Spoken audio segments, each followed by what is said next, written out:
Hello everyone, and welcome back to Mr. Night Fear. I know many of you listen to these stories to help you fall asleep. So, before you get settled in, I'd love for you to leave a comment letting me know where you're listening from. And if you're enjoying the episodes, don't forget to like and subscribe to the channel. Now let's get comfortable, relax, and begin. I was born and raised in the small town of Pine Lake, nestled in the heart of the Midwest. From the moment I could walk, I noticed things most people couldn't explain. It's something I've always dealt with, though I never truly understood why. Over the years, strange things happened around me, but everything seems to circle back to the moment it all began. My parents were just teenagers when they had me, only 17. As you might imagine, we didn't have much, so we moved in with my grandparents in their old house. Built in the 1960s, it was one of the first homes in the area, sitting on a quiet street surrounded by towering trees that seemed to watch over us. It wasn't a mansion, but it was home. Looking back now, though, it was anything but ordinary. One night, when I was only a few months old, my parents had friends over. The house was filled with the warmth of conversation, the faint sound of laughter, and the clink of glasses. I was in my crib, sound asleep, when suddenly I started crying. My mom, as any mother would, rushed to my side. But when she arrived, she found something that still sends chills down my spine. Someone was standing at the edge of my crib. What's even stranger, I had stopped crying. It was as if someone had calmed me down, comforted me, and put me back to sleep. At the time, my mom didn't think much of it. She had 4 sisters, and she assumed one of them must have come in and settled me back down. The next morning, while sitting around the breakfast table, she casually asked, "Which one of you put Melissa back to sleep last night?" Her sisters exchanged confused glances. None of them had even gone into my room during the party. In fact, out of respect for my grandparents, they never entered the bedrooms. That's when it hit her. Who had been in my room? As I grew older, my mom began noticing more strange things. I'd laugh at nothing, stare off into space, or react to something invisible, like someone was making faces at me, though there was no one there. That's when she started to wonder, could I see something she couldn't? Over time, things in the house escalated, and soon my family started to see her too, the little girl. One evening, my uncle stayed over. He fell asleep on the couch in the living room, but something woke him up in the middle of the night. A soft voice whispered, "Hello." At first, he thought he had imagined it, but when he glanced over toward the kitchen, there she was, a little girl standing in the doorway. He froze. She peered out from behind the wall, as if she were playing hide and seek. It didn't take long for my uncle to gather his things and leave. Years passed, and while I had become used to her presence, one night still stands out in my memory. I had just fallen asleep when I was suddenly jolted awake. I wasn't sure why, but something had pulled me from my slumber.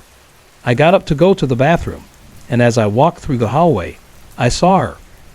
She stood at the end of the hall staring at me. By that point, I was so accustomed to her presence that I didn't even question it. I simply walked past and went back to bed. But after that night, things felt different. On the final night I saw her, I was lying in bed, preparing to drift off, when I felt it, a weight on my bed, as if someone were sitting next to me.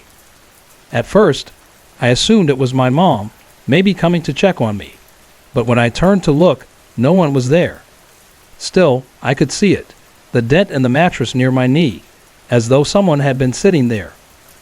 A chill ran through me, but I was too stunned to move. I turned over, hoping to fall asleep, but sleep wouldn't come. Then I heard it. She whispered my name. I slowly turned my head toward the doorway, and there she was. My heart raced. I wanted to scream, to run, but I couldn't move. I was frozen in place. The room felt suffocating, and before I knew it, everything went black. I woke up the next morning, unsure of what had happened. I told my mom about it, and she listened closely. Later that afternoon, she sat me down and shared something that sent a cold shiver through me. She had a friend at work, a woman known for her gift, a medium. My mom never spoke much about it, and this was the first time she had ever mentioned it to her. But that day the woman asked, Does your daughter ever see things? Has she told you about a little girl? My mom, puzzled, said yes. That's when the woman told her about the little girl who haunted our house. Before my grandparents moved in, a fire had broken out in the house. The little girl had been home alone, thinking her mother was upstairs sleeping. She ran from room to room, searching for her mother. She never found her. She didn't make it out. When I heard that, everything made sense. The way she always seemed to be searching for someone. The way she would appear and disappear as if waiting for me to find her. She had died alone.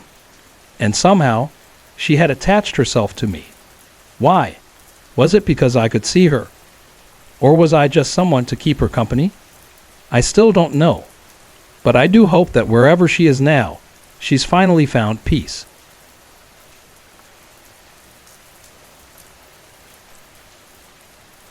After we sold our condo in 2012, we moved into a cozy apartment in the same city. At first, it seemed like the perfect place. Quiet, comfortable, and a fresh start. But from the very first night, strange things started happening. Things I still can't quite explain. That first night was a mix of fear and, looking back, a bit of humor. Since my husband was working in another city, it was just me and my daughters in the apartment. Even though we had 2 big bedrooms, we decided to sleep together. Without my bed, we pushed 2 twin mattresses together to make enough space for the 3 of us. Our heads rested near a wall with a window. Sometime after we fell asleep, Sharon woke me up, her voice trembling with fear. She whispered that she could hear men talking about breaking in and doing, well, whatever they had planned. My heart raced. We were alone, but something didn't quite add up. The apartment was on the 2nd floor, and the only entrance was a door secured with a heavy iron screen. Still, I had to check. I crept to the window and pressed my ear against the wall.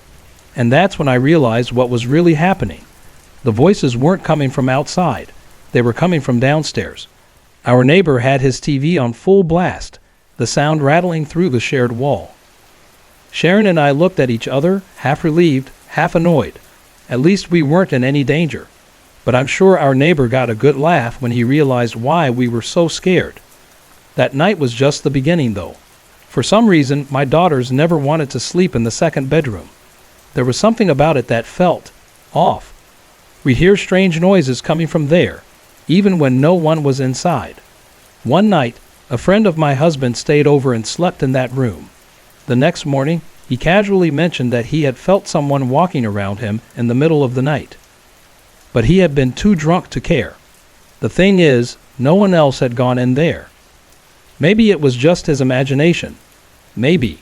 But the noises weren't just in that room. The living room had its own share of strange sounds, especially from the wall behind our flat-screen TV. That wall connected to the walk-in closet in my bedroom, and even when the closet was empty, we'd hear scratching and soft thumping noises from it. My husband started noticing sounds all around the apartment too. He'd hear things at night, from the living room, from the kitchen. One night, I stayed up late working on embroidery at the dining table. The kitchen was nearby, with 2 openings, one leading to where I sat and the other leading to the hallway that connected to the bedrooms and bathroom. Around 3 a.m., I started hearing noises coming from the kitchen. The light was on, so I could see the room clearly, but there was nothing there. Then, a loud bang made me jump. I froze, my heart pounding, waiting to see if anything else would happen. But I couldn't bring myself to check. I just sat there, listening. Strangely, the noises always stopped by 5 a.m. My husband had his own frustrations. He kept asking why we were leaving drawers and cabinets open. I told him we weren't. He thought I was messing with them. Until one day, we came home to find them all open. Every drawer, every cabinet. Even the silverware drawer, which was always stuck, had been pulled all the way out. No one had been home. It was unsettling, but we tried to brush it off. Still, little things kept happening. One night, as I lay in bed, I suddenly smelled something. Cooking meat, rich and distinct, as if someone were preparing a meal right next to me. As strange as that was, what happened next was even worse. Sharon had a terrifying night. She woke up screaming, trapped in sleep paralysis. It was one of the worst episodes she'd ever had. Another afternoon, we were all sitting in the living room watching TV. Out of the corner of my eye, I saw something, a flowing white skirt moving past. At first, I thought it was Sharon, but when I called her name, she answered from the bedroom. She had been lying in bed the whole time, and she wasn't even wearing white. Her sister and her dad were right beside me. So who or what had I seen? Sharon later told me she had seen the same figure, a woman in white. And Sue? She saw something too, a small ball of light. The strangest experience, though, happened to my husband. One evening, he was reaching into the fridge to grab sour cream when something smacked his hand. Hard. The container slipped from his fingers and hit the floor. He turned around, expecting to see one of us messing with him. But no one was there. And the weirdest part, that same thing happened again, years later in a completely different house. This time, we all heard the slap. And none of us were anywhere near him. To this day, we still don't know what was going on in that apartment. Just recently, we had to go back to pick up a package that was mistakenly delivered there. We found out that new tenants had only just moved in. It made me wonder, why do people keep leaving? Could it be the same strange things we experienced? I guess we'll never know. Hey everyone, I put a lot of effort and heart into creating these videos just for you. If you're enjoying the content, I'd love to hear from you. Drop a quick comment below and let me know where you're watching from and what time it is for you right now. Your support means the world to me, and it keeps me motivated to bring more awesome videos your way.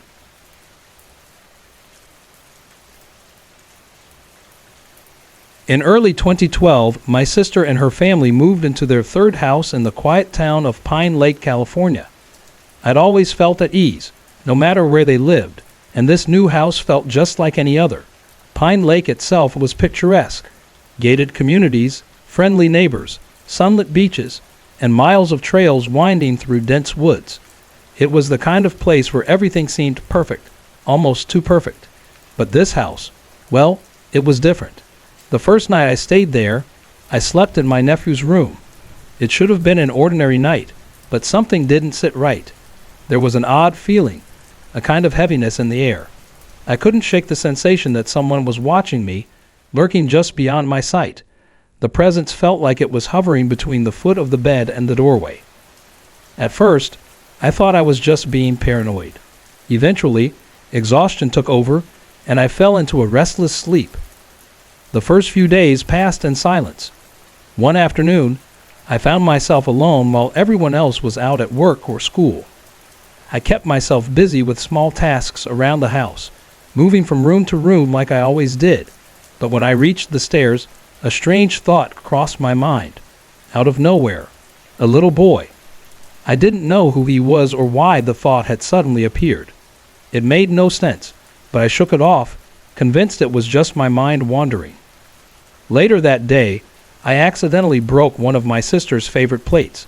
It was odd, but even more unsettling was the fact that the toilet seats were always damp.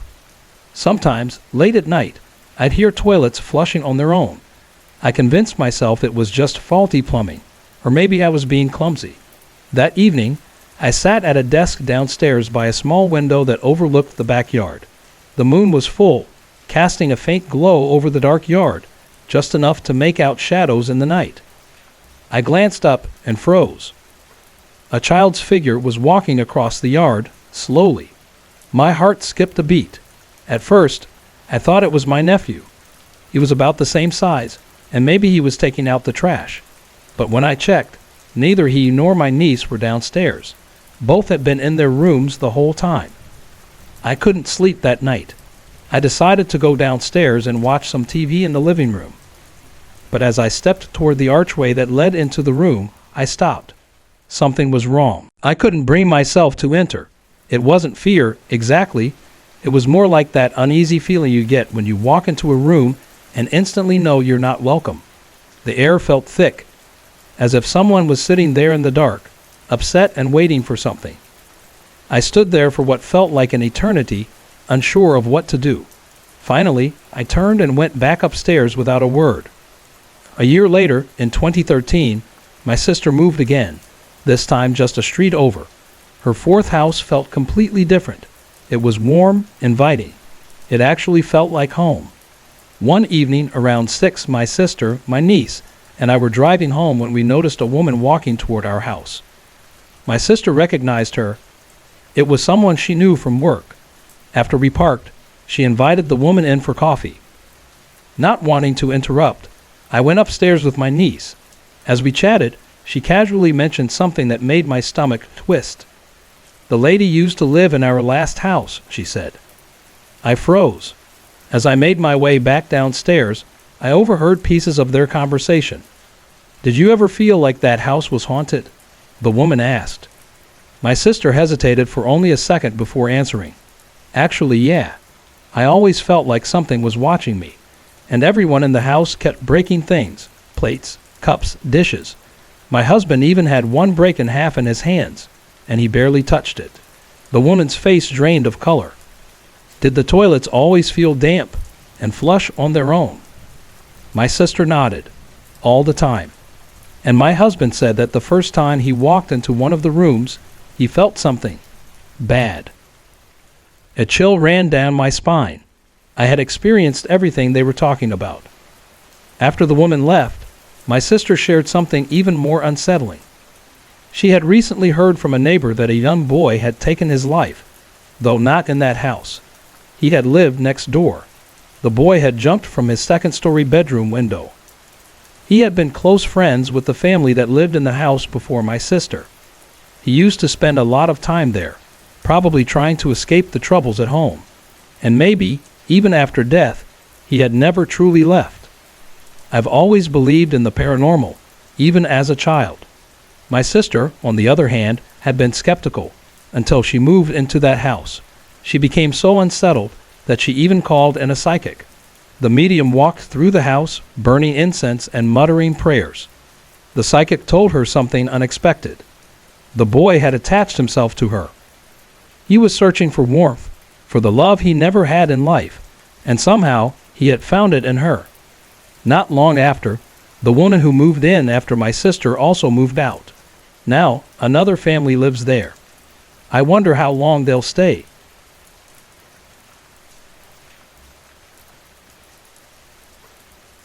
When I was 12, my mom and I moved into an old house known as The Hollow. We didn't know much about its history, only that it was once a small church converted into a home for displaced families. Before that, I never believed in ghosts or anything supernatural. But now, at 20, I'm certain of one thing. We weren't alone in that house. Let me tell you why. When we first arrived at The Hollow, it wasn't just the two of us. Several other families were living there, each struggling to get by. The first night felt normal, like any other. There was nothing unusual, nothing to make me feel unsettled. But by the second day, something shifted. I began to feel uncomfortable whenever I went up to the second floor. I didn't know why, but the moment I stepped foot on that creaky staircase, a wave of dread would wash over me. I never wanted to be up there alone. It wasn't the kind of fear a kid has of dark closets or basements. It was something else. My mom chalked it up to typical childhood anxiety. You know how some kids get scared of places in the house. But this felt different. No matter how hard I tried to ignore it, that second floor haunted me. And what I felt up there, it was pure malice. A week after we moved in, I was lying in bed on the second floor, trying to rest, when I heard it.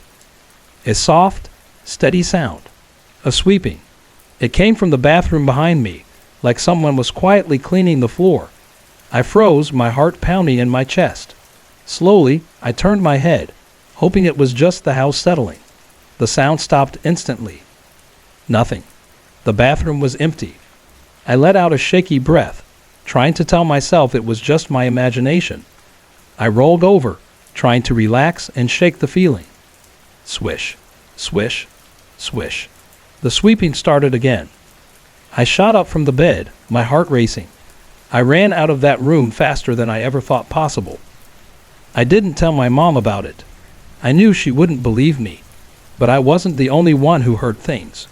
3 other kids in the house also experienced strange noises. At first, I thought maybe it was just all in our heads. Maybe we were just scaring ourselves. I wish that had been the case. One night, everything changed.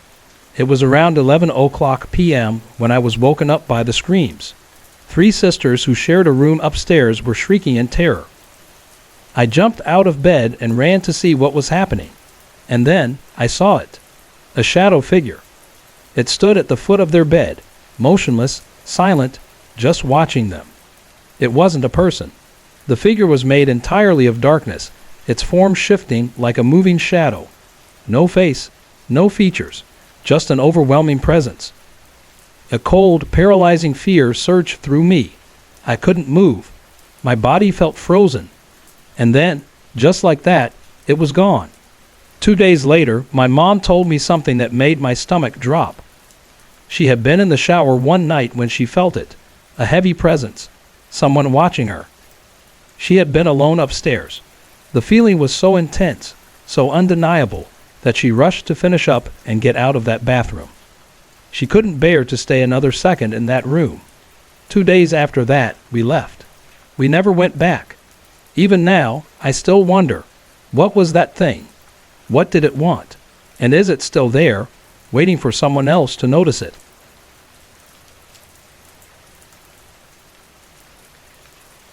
We had always lived in the city, bright lights, constant noise, and the hum of traffic.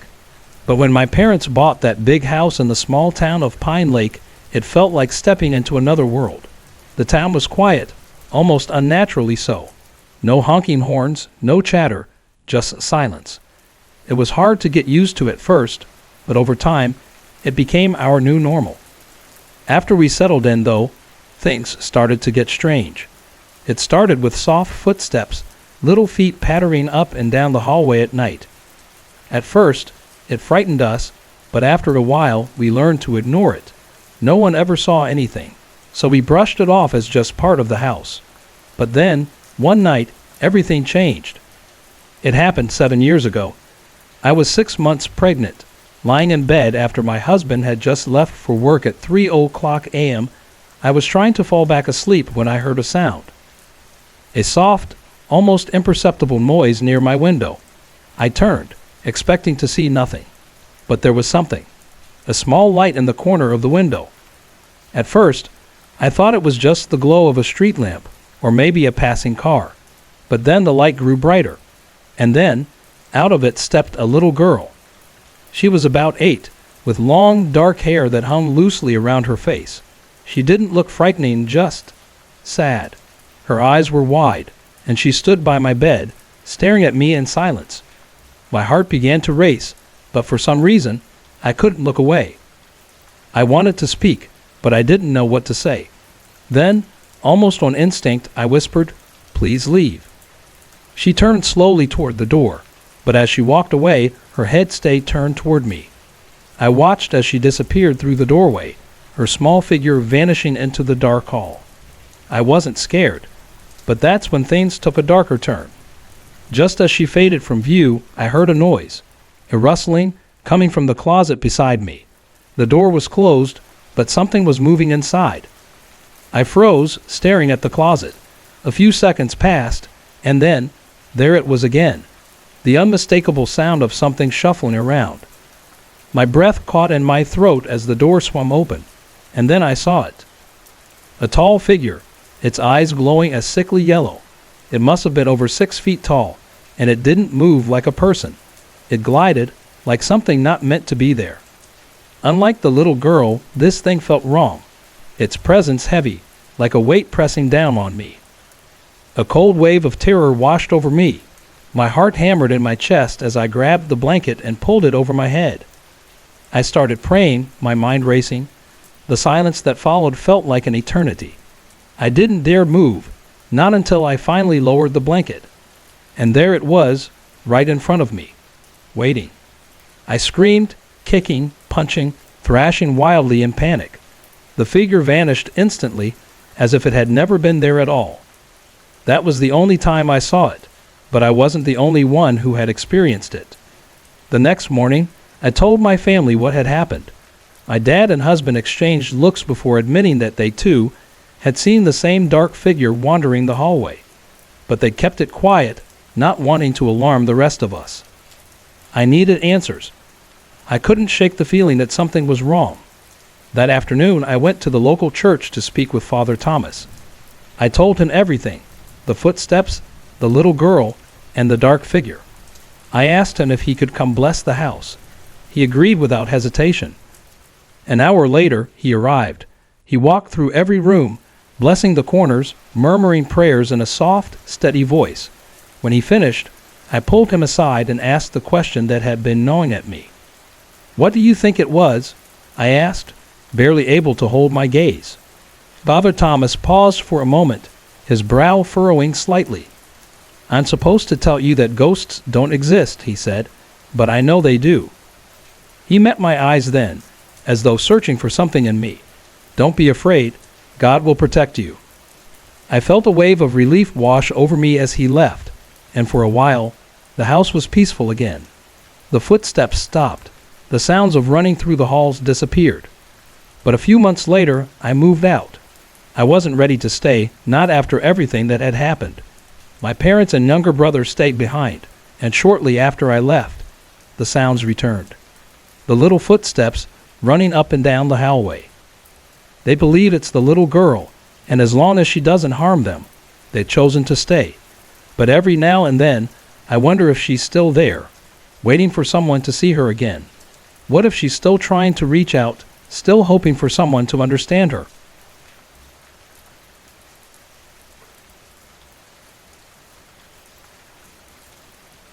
The old asylum stood at the outskirts of Pine Ridge, a small town tucked deep in the hills of North Carolina. Its crumbling stone walls and shattered windows contrasted sharply with the wild woods that surrounded it. Locals called it the Hollow, and the name alone was enough to send chills down anyone's spine. It had been abandoned for more than 60 years, and its haunting presence kept the townspeople at a distance. No one dared to venture near, but I wasn't from Pine Ridge. I was just passing through, and the allure of a place lost to time was too tempting to resist. I'm Sarah Harper, a freelance journalist with a penchant for uncovering the unsettling and the strange. My curiosity always draws me toward the eerie corners of history, and when I heard rumors about the Hollow's grim past, I knew I had to see it for myself. The rumors varied, but they all seemed to point to one thing: something terrible had happened there. Some said the asylum had been a site for dark and twisted medical experiments, while others whispered about a curse that still lingered, keeping the souls of the tormented patients trapped within its walls. I parked my car at the overgrown edge of the driveway and grabbed my camera and notebook. The air was thick with the earthy smell of wet leaves and rotting wood. The only sound was the soft rustling of the trees, as though they were warning me to turn back. As I neared the asylum, I couldn't shake the feeling that I wasn't alone. The building loomed in front of me, its dark, empty windows staring like hollow eyes, watching my every move. I pushed open the rusty iron gate, and the loud creak echoed through the stillness. Stepping onto the cracked stone path that led through the courtyard, the silence felt oppressive, almost as if it were pressing down on me. The front doors were barricaded, but I found a side entrance that had been forced open. The hinges squeaked loudly as I pushed the door, and an overpowering musty smell hit me like a wall. Inside, the asylum was a maze of rotting walls, overturned furniture, and shattered glass. Broken tiles crunched underfoot as I stepped deeper into the darkness. The walls were painted with faded graffiti, the words nearly illegible in places, as if even the building was trying to forget. I walked down the hallway, my footsteps echoing loudly in the eerie quiet. The further I went, the heavier the air seemed to become, as though the building was closing in around me. I stumbled into what had once been the patient ward. Small rooms lined the hall, their rusted bed frames and cracked mirrors creating an unsettling atmosphere. The walls were covered in strange symbols, faint, red markings that looked like they had been hastily written in blood. I snapped a few photos, jotting down a few quick notes, but my unease was growing by the second. Then I heard it. A faint whisper, so soft I almost convinced myself it was just the wind. I froze, my heart hammering in my chest. "Hello?" I called out, my voice barely louder than a whisper. No answer. I told myself it was nothing. Maybe just the creak of the building or my overactive imagination. But as I continued down the hall, the whispers grew louder. They were coming from a room at the far end of the corridor. I paused, my hand hovering over the doorknob. Every fiber of my being screamed at me to leave, but my curiosity overpowered my fear. I opened the door and stepped inside. The room was empty, except for a single wooden chair placed in the center. The walls were covered in more of the strange symbols, and the air was thick with the scent of decay. The whispers had grown louder now, almost chanting, but I couldn't make out the words. The tone, though, was unmistakable, a warning. I turned to leave, but the door slammed shut behind me. My heart raced as I spun around, the sound of the whispers now deafening, filling the room with a low, terrifying hum. I grabbed the doorknob, twisting with all my strength, but the door wouldn't budge. The temperature in the room plummeted, and I could see my breath fogging in the cold air. Then, the chair in the center of the room began to shake. The symbols on the walls flickered, glowing with a faint, sickly light. I backed away, my heart in my throat, until I hit the wall behind me. Suddenly, there was silence. For a moment, everything stopped. And then, from the shadows, a figure slowly emerged. It was tall, its skin an unnatural shade of pale, almost translucent, its eyes sunken deep into its skull. A twisted grin spread across its face, and its long, bony fingers reached out toward me. I opened my mouth to scream, but no sound came out. The figure lunged at me, and everything went black. When I awoke, I was lying in the middle of the asylum's courtyard. The sun was high, and birds were singing as though nothing had happened. But I knew better. I grabbed my camera and notebook, heart pounding, and ran back to my car. I dared not look back, knowing that the asylum was still watching. I never published the story. I couldn't, because every time I tried to write it, the whispers would start again, creeping through my mind like a haunting melody. And I knew they were warning me. Some things are better left undisturbed.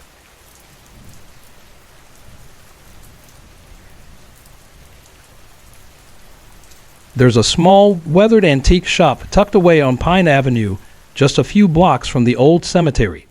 The sign above the door is faded, the paint peeling, and the windows are covered with layers of dust. Inside, it feels like time has stood still. Shelves are stacked high with old trinkets, tarnished silver, and yellowed pages of forgotten books, but it was the doll in the back corner that drew me in. She sat alone in the dim light, a porcelain doll with flawless skin, icy blue eyes that seemed to follow my every movement, and a pale lace dress that shimmered like something out of another time. Her golden curls framed her face so perfectly it almost looked like she was alive. And that smile, the way her lips were turned up ever so slightly, it seemed too perfect, too knowing. But there was something unsettling about her. How much for the doll? I asked the old man behind the counter, his face a map of wrinkles, yet his eyes still held a warmth that felt oddly out of place in such a strange shop. That one? Well, she's special, he said, his voice slow and deliberate, as though he were choosing his words carefully. Been here longer than most things. No one's ever bought her, though. Why not? I asked, raising an eyebrow. He leaned forward slightly, his hands trembling just enough that I noticed. They say she's cursed, he murmured, his voice dropping to a whisper. I chuckled, dismissing his words. Curses were just stories after all, things people used to explain the unexplainable. I'll take her, I said, reaching into my wallet and handing him the cash. The shopkeeper's smile faded a bit, but he didn't stop me. He wrapped the doll in brown paper, his hands unsteady, and handed it over. Be careful, he added, his voice barely audible. I shrugged and left, not giving his warning a second thought.